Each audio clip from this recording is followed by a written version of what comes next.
How's it going, YouTube? Dallas Boy here with the National Pokeball League Season 4 Draft Recap for the San Antonio Swamperts.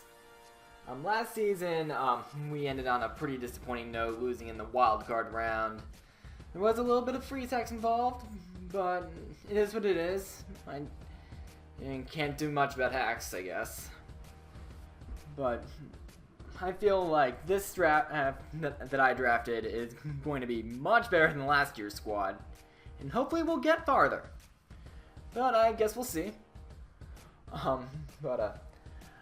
In this draft, I wound up selecting the last in the mega round draft position, which means I actually get a little bit of a wheel pick, and we'll be drafting first in the regular rounds.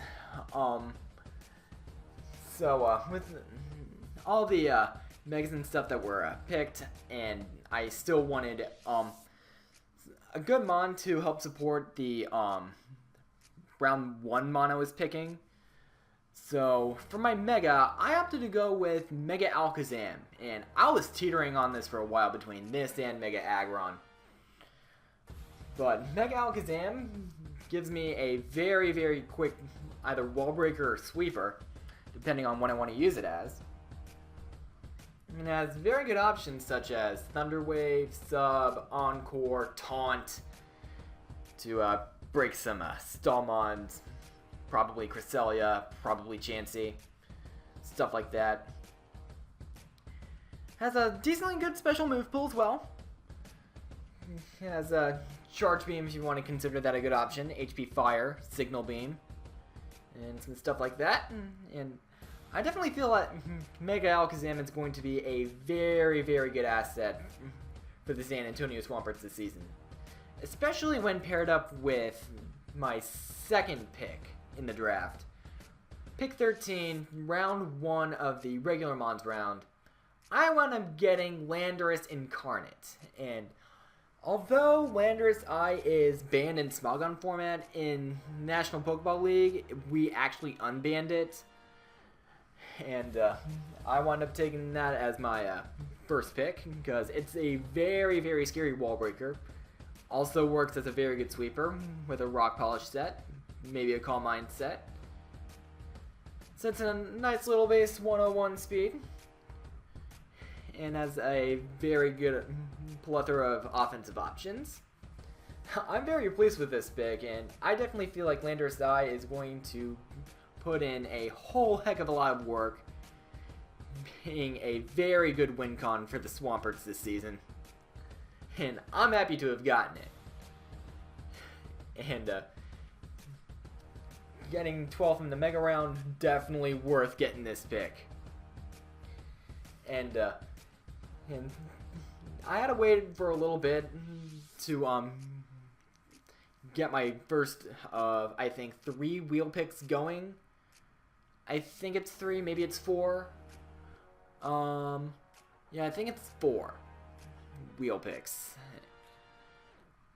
And the first wheel pick, I'm honestly surprised that this didn't go, but I want to pick him for my first bit of the wheel, Tornadus Therian.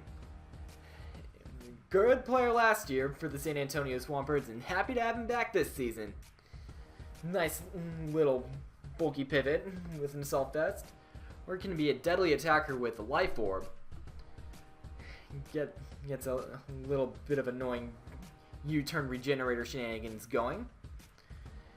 And unlike last season, Torn T definitely has a lot of good support this season, in my opinion, so definitely going to be one to watch out for once again. And it'll have a lot of pressure alleviated from it this season. And speaking of alleviating pressure, that's what this pick pretty much went to.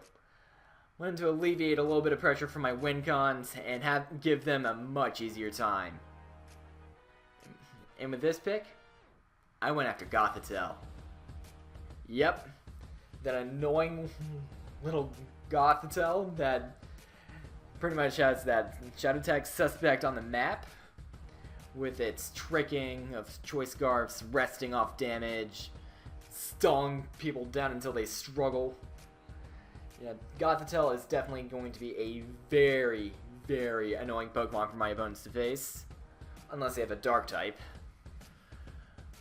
Namely Weavile, which is in my division, but I can compensate for that. But Gothitelle definitely going to be the most important member of the San Antonio Swamperts this season with its supportive utility in Shadow Tag, Trick, Rest, etc.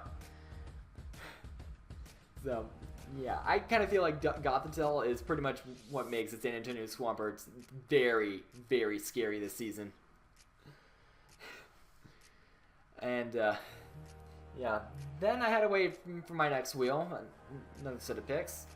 Unfortunately, I was sniped out of Cobalion from, what's-his-face, Razor, the head coach of the New York Metangs, and I was very disappointed with that, but I kind of feel like this next option kind of makes up for it. I was teetering with Terrakion and Nismon for a while, but ultimately I actually wound up getting Conkeldurr. And Conkeldurr actually gives me a little bit of priority, which the Swamperts kind of lacked last season. And it actually has some pretty good bulk too. A little bit of recovery and Drain Punch. Has some good elemental punches that get boosted by Sheer Force. And Conkeldurr is definitely going to be a pretty scary one to face from this season. And I'm happy to have him on board. Definitely going to be a force to be reckoned with for my opponents. Whether it be bulk or offensive presence. And on the other end of that wheel pick, I actually went up bringing back Empoleon. Definitely a good defogger and rocker for the team. Although its pressure to set up rocks is pretty much alleviated by Landorus Eye and a couple extra mons on the team, which I will discuss later. And hey, Empoleon can actually run an agility set in some cases. And, well, Empoleon was pretty upset from the freeze that happened from that Kyurem in the wildcard match. And Empoleon's pretty much back with a vengeance this season. So hopefully we can have him get his revenge and pretty much clean up shop and be a very good defensive role player for the Swamperts this season. And yeah. And for the next wheel pick, number one for this, I have no idea how in the world this thing dropped as far as it did, but I wound up getting Dragonite. Get a little bit extra priority on the team with extreme speed. And I can do some Dragon Dance sets, some special sets, weakness policy in some cases. Yeah, D-Knight is going to be pretty fun for me to use. The base ED speed kind of hinders me from some speed tiers. For example, I had Salamence for about half the season, albeit I didn't really use it, but Dragonite definitely has some better options in Smooth Bowl, in my opinion at least. And definitely getting some priority, which is very, very nice. And yeah. And for the next pick after that, I got a little advice from a friend of mine by the name of Monotui to get Blastoise. And although Blastoise isn't the best mod in the format, it does supply me with a very good spinner to help alleviate some pressure off Empoleon. It also gets some options in Dark Pulse, or Sphere, Dragon Pulse, which I should be using in some cases. And although it might not be the best mod on the team, I definitely see Blastoise doing a good amount of work for the Swamperts this season. And pretty happy to have him on board. For rounds 8 and 9 of the regular draft, 9 and 10 of the draft overall, I wound up picking up Rotom-Heat to start off in the first end of the wheel pick there. some could argue that Rotom-Heat isn't the best mon in the format, but it is immune to burns and paralysis, which is a plus. Definitely helps me in the Volt Switch department, albeit it has a slower Volt Switch than both Cobalion and Mega Man Electric did. And I can actually get off some overheats. Volt Switch around, probably run triple status, who knows. And my division actually packs a Volcarona and a Weavile in it. So I'm thinking that Rotom-Heat is actually going to be a pretty valuable asset to the Swamperts. I mean, I did want Heliolisk originally, but that was sniped from me from Jolt of the Token Minorities, who owns the Toronto Staraptors. But looking back on it, Rotom-Heat fits my team a little bit better than Heliolisk did. And I think Rotom-Heat's going to be a pretty good mon for me to have around this season. And for the other side of that wheel, I'm also surprised that this mon fell as far as it did. I wound up picking up Celebi.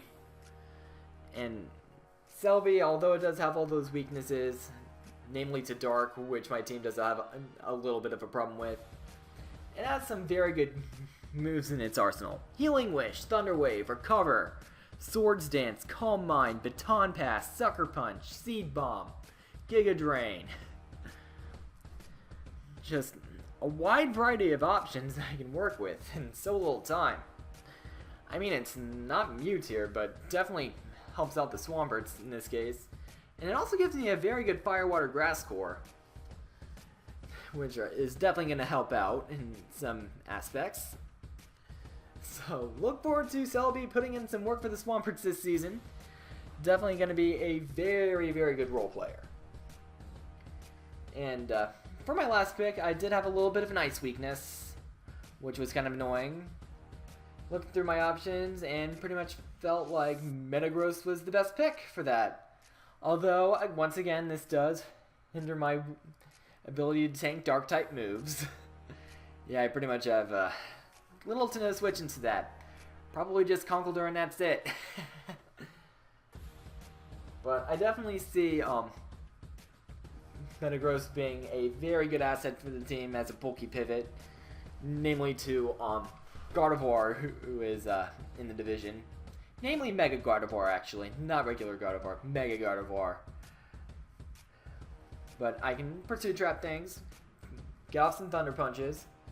Fire off some Shadow Balls. Pursue Trap a few things. Namely some Psychics.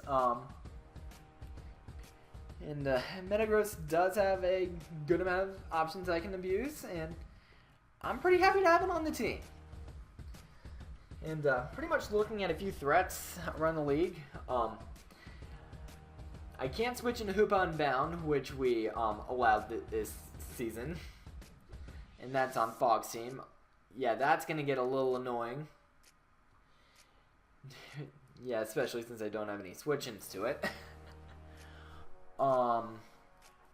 There is also Bisharp, which is owned by Cheese Boy, who finished second last season, and he's the owner of the Phoenix Sunkern. There's also Dave Renape's Weavile, which I have to face twice this season, and I have absolutely no switch-ins for that. And so that's going to be annoying. And then there's Mamoswine, who I think is as much of a threat as Weavile, owned by Richard, who is the head coach of the Oakland Rose Raiders. So this is going to be a pretty interesting season, but I feel like we're going to make it to the playoffs again this season. Hopefully win the division, and yeah, I actually feel good about my division chances again this season. Definitely feel very, very good about them. Could we win the whole season? The Swamperts have the build for it. And I think if I play my cards right and playing correctly and get some good victories in here and there, the Swamperts can definitely win it all this season. Guess we'll just have to see. But this season also, although I have a very good draft, it's not going to be easy. In the returning coaches slot, we have the previously mentioned Fog, who won Season 1. We've got Dave Fernape, who has a much better team than he had last season. And that Scary Weavile lurking around over there. We've got Slick Rick Nixon, who took over the Chicago Sacred Fire run by Stab last season. Did a good job with it. We've got Cameron, who is running Manaphy City, and I can't really pronounce his username, or I don't really know how to. Kind of Cadillacs or something? But checking out his team, he's pretty scary. And then we have Maddie Brolick, who is an up-and-coming PokeTuber, really, really, really good battler, and definitely gonna be a scary opponent to face if I do, or when that time comes. So, MPL's pretty much the no free wins league, in a sense. So, Swamperts are gonna have to steal themselves through this competition. So, hope you guys enjoyed this little draft video, and hope you guys stick around for the season. Rate, comment, sub, and I'll see you guys later. Go Perks, go!